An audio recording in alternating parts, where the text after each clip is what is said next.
Bertrand Chameroy.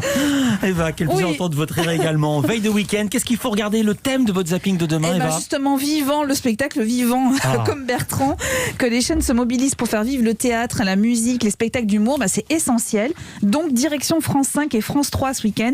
France 5 rediffuse un spectacle enregistré en 2019 au Théâtre de l'Œuvre. La troupe de Pierre Palmade était réunie sur scène auprès de Muriel Robin pour une suite de scénettes racontant notre vie quotidienne. Dans celle qui suit, c'est une femme qui est en larmes après avoir été larguée par son amoureux. Voilà. Et alors, si elle compte sur le soutien de Pierre Palmade, c'est raté. Il m'a largué en plus comme une merde. Oui, comme une merde. On est souvent largué comme une merde, rarement comme un objet précieux.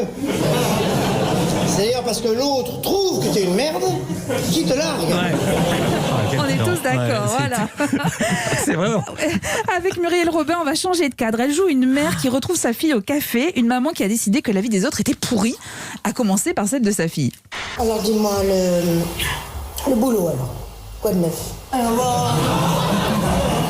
Rien de spécial, tu sais, la routine. Oui. Cette crise, oh là là, c'est terrible, c'est terrible. Non, mais moi je suis pas touchée par la crise. Quand même. Non, je suis médecin, j'aurai toujours du boulot, maman. Si tu le dis.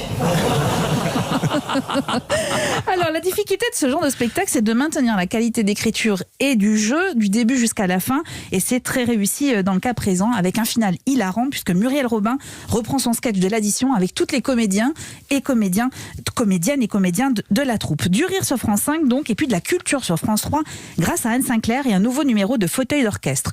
2 heures de musique classique, de chant lyrique, dans le cadre majestueux de l'opéra comique. Vous allez notamment découvrir le marimba. C'est un instrument de percussion que maîtrise parfaitement Adélaïde Ferrière.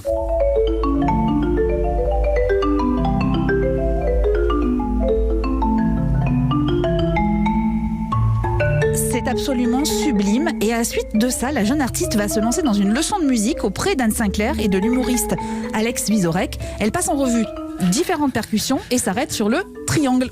Il y a des notes, on fait des... Alors non, il n'y a pas de hauteur définie en fait. On va avoir, selon les endroits de frappe, le son va un petit peu changer. J'ai une question, parce que quand même, moi, si j'ai appris la guitare, au départ, c'était un peu pour pécho. Est-ce qu'on pécho pas mal quand on joue du triangle? J'imagine que c'est un petit peu plus compliqué.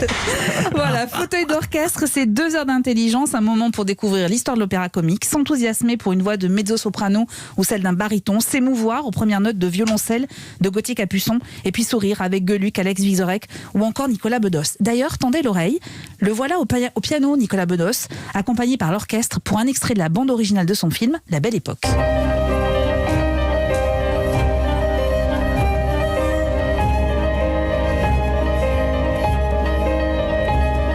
Le spectacle est vivant, essentiel à notre vie, et quel bonheur de voir une salle de spectacle avec un public, même masqué. L'émission a été enregistrée juste avant le 2e confinement. La troupe à Palmade, c'est sur France 5 à 20h50 et Fauteuil d'orchestre, c'est sur France 3 à 21h05. C'est beau, c'est presque aussi beau qu'une cover d'Olive et Tom. Vraiment, c'est magnifique. Merci beaucoup Eva Rock, merci beaucoup Bertrand Chameroy.